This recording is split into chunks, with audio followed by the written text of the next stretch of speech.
On today's show, how worried are you about the Dallas Mavericks, about Luka Doncic, about the Luka Kyrie pairing, about the Mavs defense, about the roster going forward?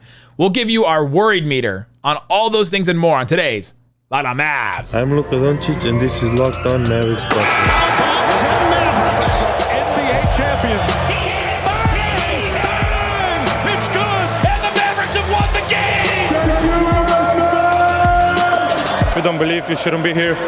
Loyalty never fades away.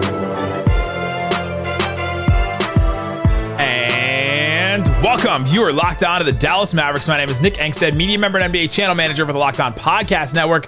Your team every day. Thanks for being part of the show. Make it Locked On Mavs your first listen each and every day. We are free and available on all podcast platforms, including YouTube, where the best way you can help us grow the show is to listen every day and to comment anything below. Let us know, what's the thing you're worried the most about?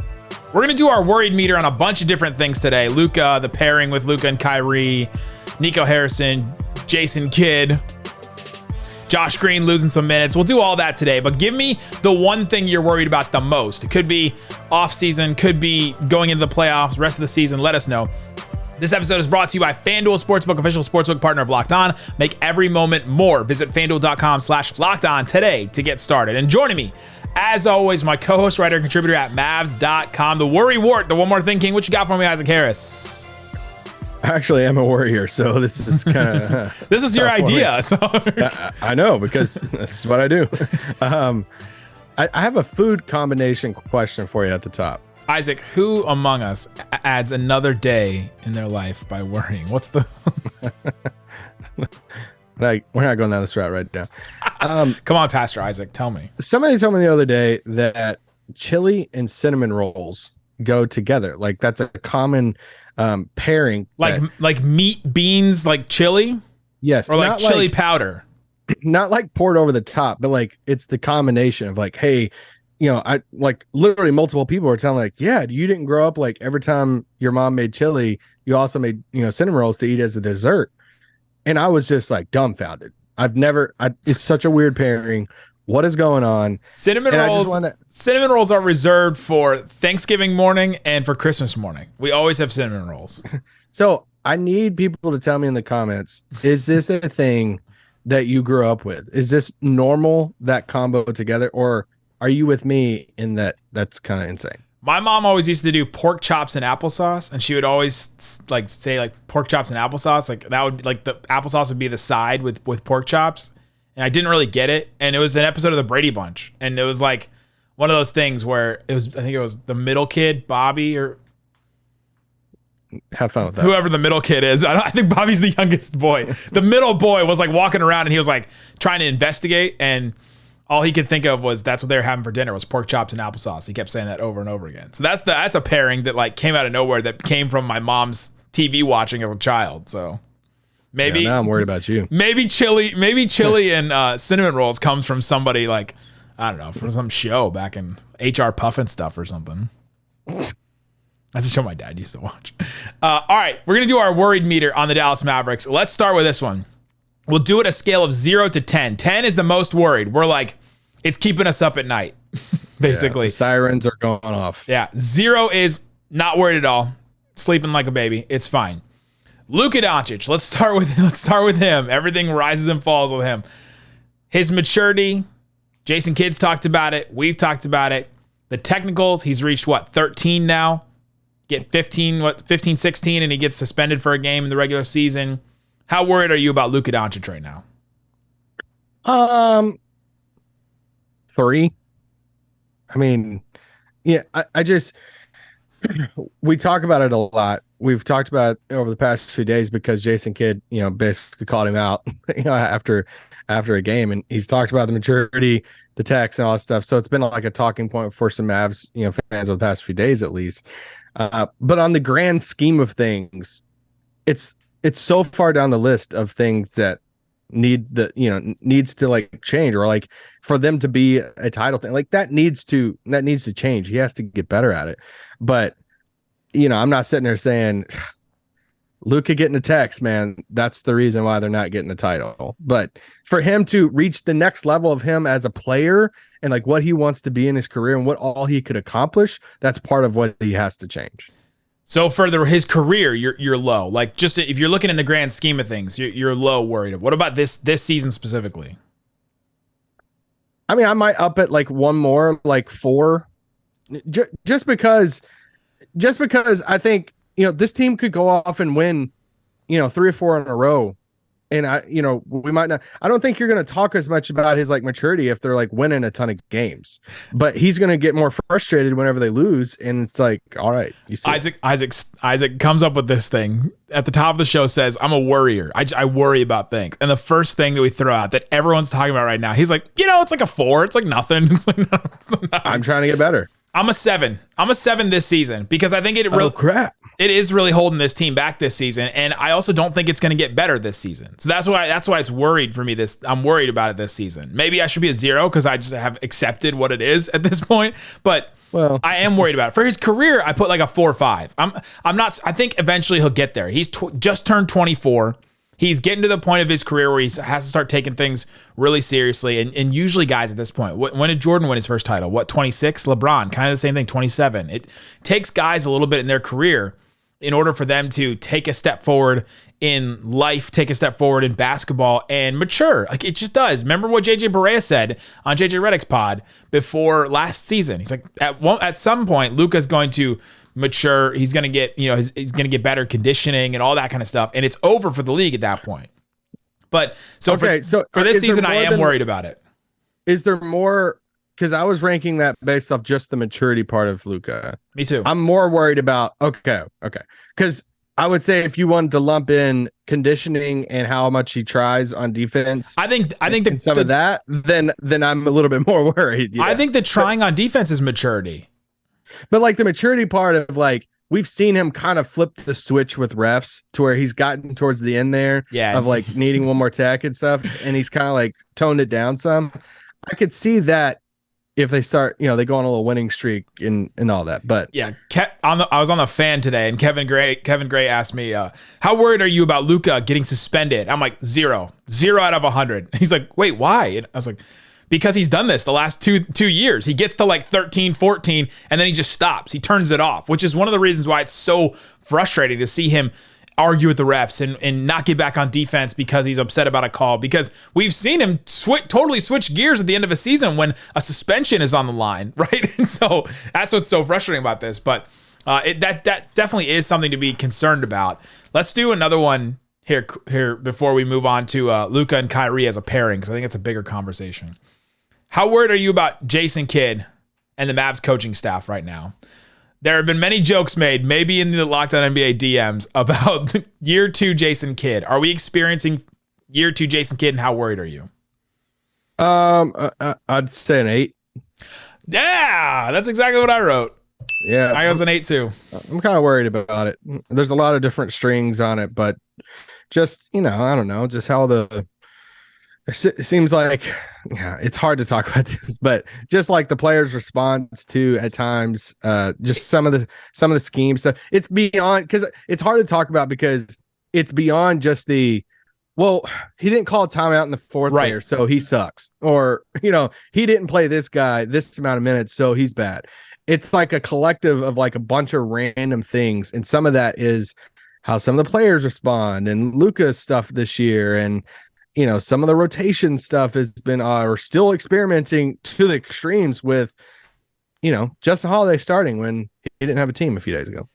Yeah, I have an 8 on this as well. And I agree with you when you say it's hard to kind of explain this, because coaching is like an iceberg. We see probably like the 10%. You see the stuff during the games, but everything else, the development of guys, which has been good so far, Josh Green, Jalen Brunson last year, other guys, that stuff has been okay. But then there's practice, there's like travel, there's how guys feel about him, like what he says in huddles. Like, we don't know that, we're not close enough to hear that, and even the people that are close enough to hear that don't like hear all that stuff or know what goes on in the innermost thoughts of players and what they think of the coach and stuff like that. I do know he's not making the situation better right now. right? Like, I think that's something that you can see from a coach. You can look at this team and be like, this team is not being elevated by the coaching staff. Last year, it was, right? I think last year we saw this team get elevated by the coaching staff. I don't think I'm seeing that this year. And that's why I'm an 8. That's why I'm worried about it.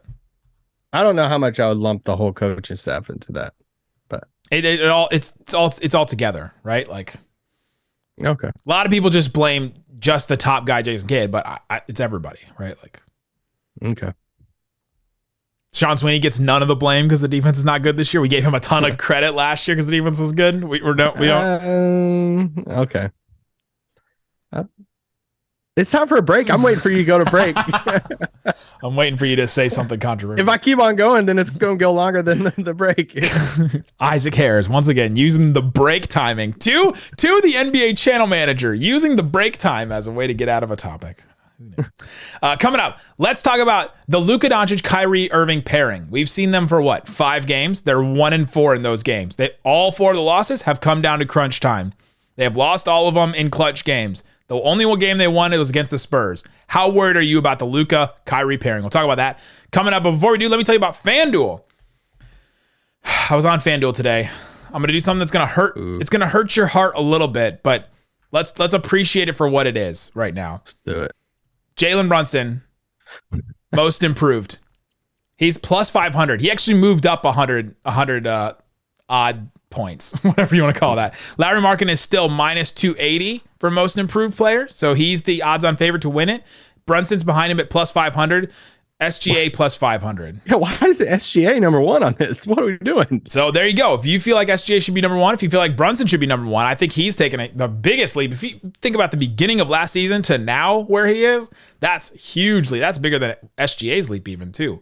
So go check it out on FanDuel. You can go to FanDuel.com/lockedon to do your no sweat first bet. See what's available for you. They also have all kinds of other stuff, PGA Tour, NHL, Aussie Rules football, tons of other stuff you can check out. All that. Locked On or FanDuel.com/lockedon. All right, Isaac Harris, thanks for making Locked On Mavs your first listen every day and every post game. We are here for all your post game needs, including after the Sixers game. We will have a post game episode for you. No matter what happens. Just kidding, guys. Just kidding. No matter what happens. No matter what happens. We're about to see a ton of zone played from Dallas. Joel Embiid rested on Wednesday against the Heat so that he could play the second night of a back-to-back against the Mavericks on TNT. So time to dust off the 2-3 zone and dare Philly to shoot about 53. And he's motivated because of the MVP. Like, I think he's very motivated. So yeah, Perk's gonna be hyped. Perk, like Kendrick Perkins? Yeah. Oh boy. Worried meter. We're doing our worried meter. How worried are you on a scale of 0 to 10? The Luka Kyrie pairing so far, Isaac Harris. Oh, I'm gonna put this like 2, like maybe 3. That's exactly what I had too. Was a 2. I believe too much in the pairing on the basketball court. They're too smart. They're two smart players. Yes. I get it. It's been 5 games. I get it. They've only had 1 win under their belt. I feel fairly confident that they will figure the thing out. So I'm not very worried. I'm not worried about this pairing either. I think they will figure it out. It's going to take a little bit more time than I thought possibly. However, we've still seen like really good offense from these two guys. We've still seen really good stuff from them. In the last 2 games, Kyrie hasn't been particularly good individually. And so if he's better individually, they would probably win the Lakers game. They probably win the Pacers game. And then what are we talking about now? It's like completely different. If he hits a few more shots, it's all different. And we've seen over his career, it's not like we're asking a 39% from the field shooter to shoot 50%, right? We're asking a guy that's been one of the best shooters in the NBA, one of the best playmakers in the NBA, to just be himself, right? To just be as good as he has been. So that's why I'm not super worried about them. Defensively, I am, but like the Mavs have so many more issues defensively that they just have to figure that out. Yeah, they made it work with Luka and Brunson. They can try to figure stuff out, but it's also like, yeah. The offensive rating for Luka and Kyrie Irving together so far in 251 possessions. That's like 2.5 full games if they played like all 48 minutes. 127.9 points per 100 possessions. That's really high. That's really good. And their coaches. I'm not playing. I'm watching, just like you guys. He's not playing, so like that's them. If they go out and beat Philly and Phoenix, how's the conversations after those games? It's like this. We need a. I mean, everything will change completely 180. And like, okay, would that be fair? Because they are still trying to figure things out. Like they still have new guys. Would it be completely unfair of us to just completely flip on a dime if they beat both of these two teams? And be like, they figured it out. They got it. Like they figured something out. We're not flipping. They're gonna win. Like I'm not gonna be like, I don't know what I would be flipping because I'm not like overly freaking out about everything right now. I just need more. I need a 10 to 15 game span, and they're like, 2-13 before I'm like, oh crap, like now the sky's falling. They're 1-4 right now. They're 1-5 in their last couple of games here. So I know, but we're getting close to your magic number there. Yeah, let's get 10 to 15 games in, and then I'll be like freaking out. So there's no like flipping. That's why it's a little perspective stuff of like, dude, like if they win the next 2 games, then everybody's like, I'm talking about a roller coaster of emotions. Like after the Lakers-Pacers games, my confidence was taken down a step of this team as far as how confident I would be against like the Grizzlies or the Kings even, or like some of these other teams. It took a step down. I would be really like before this weekend or before some of these games, I'd be really confident. And now I'm like, all right, their holes may just be too big. They don't have leadership on the court. That's really glaring right now. And I don't know if they have enough time to add it.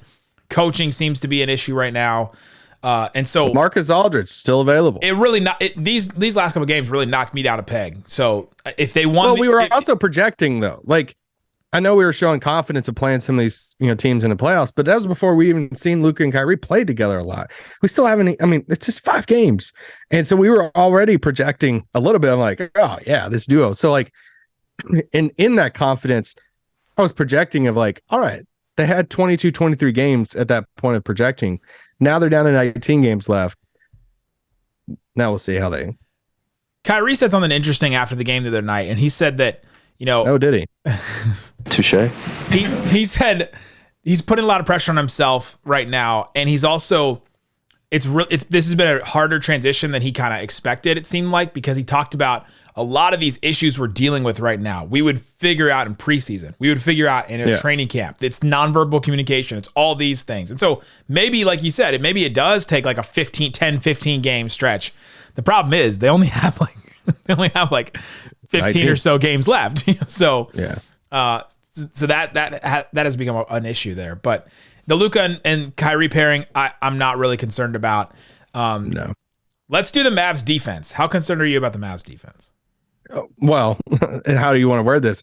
Because it's 10, the sirens are going off. Everybody get to the bunkers, but it's almost like I've just accepted it though. It's like, hey, I live in Tornado Alley, so I just accept the fact that I'm going to be going to my bunker, a handful of times a year. Like you live there. This is kind of the I think it's a lot of it's roster construction. I just don't, call me a pessimist here, but I just don't expect our defense to, really improve.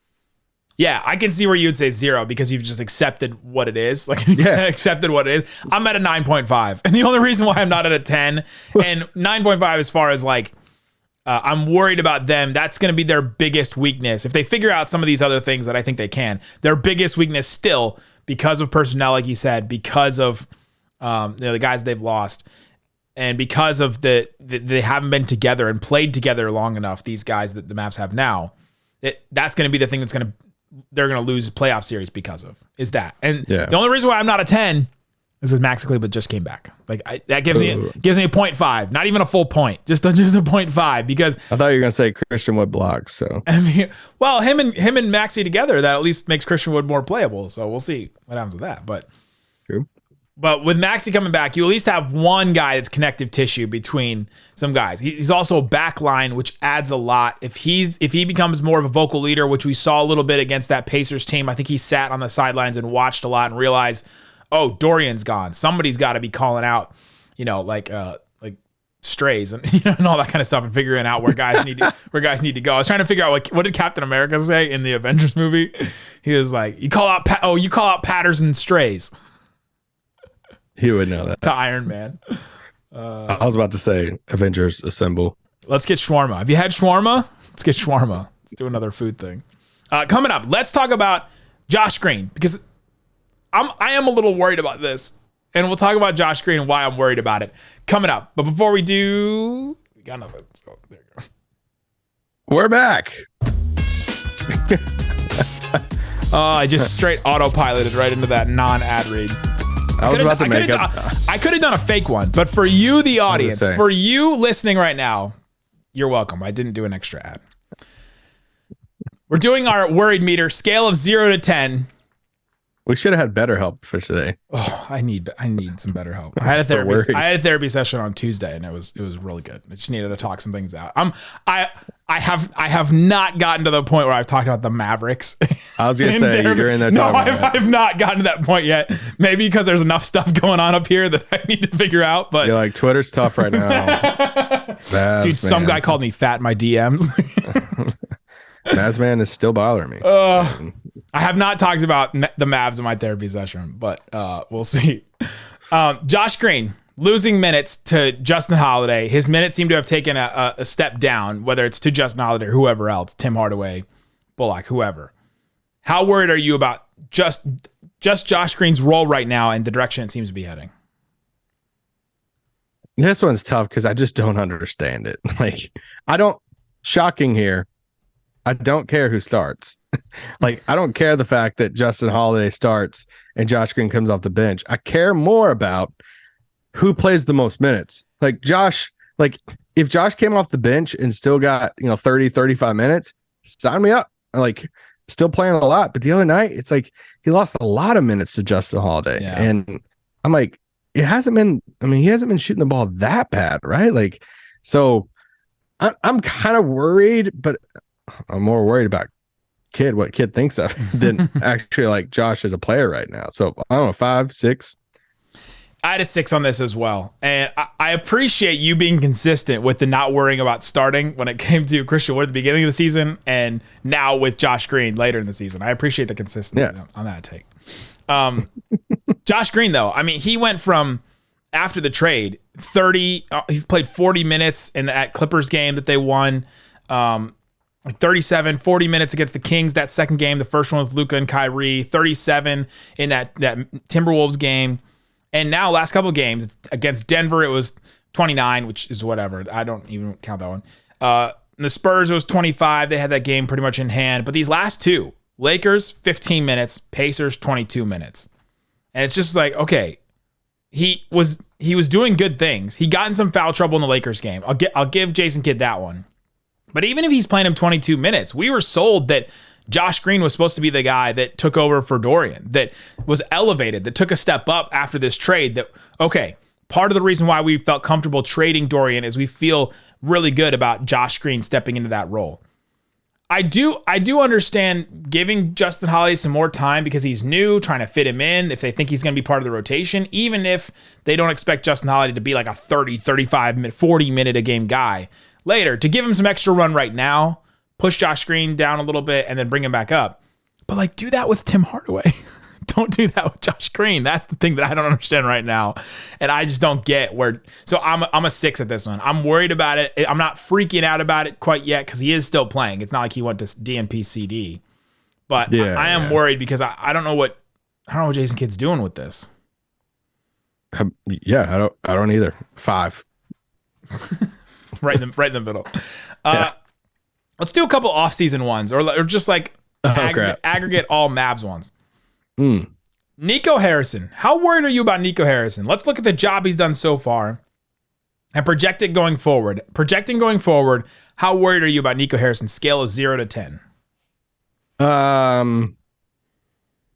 2. Wow. Yeah, I'll put it at 2. Just because I think we've seen that he's willing to swing, right? We've seen that. And I think that there's not I get the Brunson thing will haunt him forever. not for maybe forever, but the Brunson thing, forever's a long word. The Brunson thing was a failure. Even going back to Donnie Nelson, giving him the 4-year deal instead of the 3, or giving him the 3-year deal instead of 4-year deal. Like, even going back to that, like they've failed on, the organization has failed on Brunson at so many levels. It's hard to just put it on Nico, right? Like, yeah, and then the Nico stuff factors into them not giving him the extension, before the season, mid-season. Right. I don't even like hold it against them too much trying in the to trade offseason. him. Yeah, trying to trade him and all that stuff. I don't hold it as much against him in the offseason because I actually do believe some of the stuff of like, hey, he was already going to New York. Doesn't matter what number he was going to and like all that stuff. But there's no way to know the fact of that. The fact that there is like record, like he wanted to be there and they didn't give him the extension before. I think you do blame him for that because 100%. There's no way around that. They could have him at $12 million a year right now. Stop. This made me sick to my stomach. I know. Every time I think about it. But like the KP trade, that's a swing of a trade. The Kyrie trade, that's a swing of a trade. Like he's willing to take the risk. And even like the Jaden Hardy pick, like, he made a swing for Christian Wood. It was just like, hey, we just saw a talent that was basically for free Gettable. That this team was, Houston was trying to, give away. And it's like, hey, we'll take him. And then you still traded up and got your guy taking another swing at talent and Jaden Hardy. So it's like, I'm not in all the relationships. I mean, we were talking the other night before the Lakers game. I mean, I watched this dude. I watched Nico before games. I get there a couple hours before tip off, and I just watched Nico do his thing. And I mean, when you say literally everybody knows Nico Harrison, everybody knows Nico. Explain. I mean, every player, and there's him and Anthony Davis chopping it up a lot, and like he just knows everybody. So it's like. I do trust the relationships. Kyrie talked about when he came in, knowing Nico and all this stuff. Like, so I'm not worried about, and it's not like Nico's the only one making decisions. There's a lot of people in that group, even outside of the group, that the Andrew Bakers of the world that are factoring in some of these, some of the stuff. Nico Harrison started. I don't like he turned Porzingis into this, and this like 5 years later, 4 trades later. But just looking at, I hate when people do It's one of my that. pet peeves, man. But Nico, it's like Nico Harrison started June 2021. In that time, in the aggregate, he's lost Porzingis, Brunson, Dorian, and a 2029 first and 4 seconds or a bunch of seconds. He's added Kyrie, Bullock, Christian Wood, Jaden Hardy, Davis Bertans. That's kind of the aggregate of, and who's still on the team is Luka, Maxey, Dwight, Tim Hardaway, Josh Green. He didn't draft Josh Green. And he's re-signed Luka, Tim Hardaway, and Maxey in that time. It's like those basically that's what he's done in his time here. And I think that like that's fine, right? Like I'm not super worried about it. I'm at a 4 because I'm nervous about some of the role players he seems to be getting, right? Like to keep Tim Hardaway at that number, Christian Wood seems to have not worked out, to have to send Dorian in that deal, not finding another wing. The center thing with JaVale McGee just has not worked out. I don't even know if I blame him for the JaVale McGee thing anymore because of how bad he's been.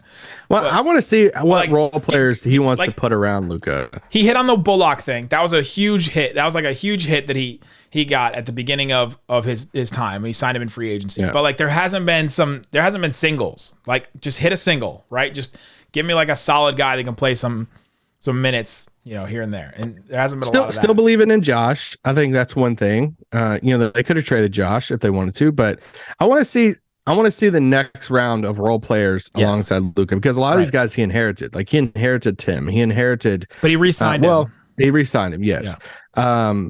Maxey, Dwight Powell, these guys. Dorian, he obviously shipped off his stuff, but like I want to see who some of these like who's the next role player that they trade for, right? That is going to play alongside these. What kind of big does he go after? Will it be a rotation big? How does he view that center rotation? We'll see. Right now it's Dwight Powell in the year of our Lord. Can you just get Miles Turner, Luka, and Kyrie, and just put whoever else around you? You're winning a title. I did a time capsule with my son the other day, and we put it in the ground, and I put on there Dwight Powell's the starting center, and when my son graduates and goes to college, we're going to open it up. He's like, what? Dwight was the center back then? I know Dwight Powell. I have his jersey. He's still the center now. Let's do this last one quickly here. All right. Worried meter. Scale of 0 to 10. Kyrie Irving, free agency. He's a unrestricted. What are you worried about? Unrestricted free agent after this year. Which direction you want to go? Up to you. Do you want to go worried leaving or worried he's going to get the max contract? What are you, Isaac Harris, specifically worried about? I mean, him leaving, yeah, and him just wanting to go, to LA or Phoenix. I mean, you make a trade like that for a guy. You give up first round pick. You trade, Dorian, Dinwiddie. It's like you make that trade because you want to keep him here. And I get it. The cap space is the fallback stuff, but yeah, it's gonna be a big bummer if he just walks for nothing. Now, there are plenty of scenarios that he could go somewhere else, and there's some sign and trade stuff and all of that. But still, I think the goal would be to bring him back.